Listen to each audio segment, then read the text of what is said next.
Hát ez egy nagyon érdekes és nagyon különleges helyszín. Most egy általános iskolában vagyok, ahol felsősöknek van szakmaválasztó nap, szakmabemutató nap, és megkért egy barátom,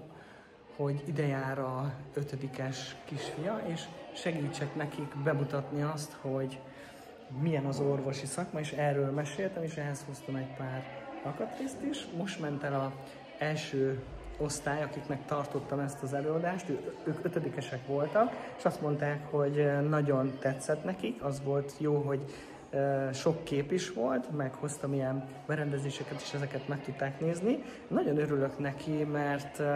azt gondolom, hogy az orvosi szakma egy segítő szakma, és egy picit beleláttak abba, hogy mit csinálunk, hogy néz ki hogy lesz valaki orvos, miért lesz orvos,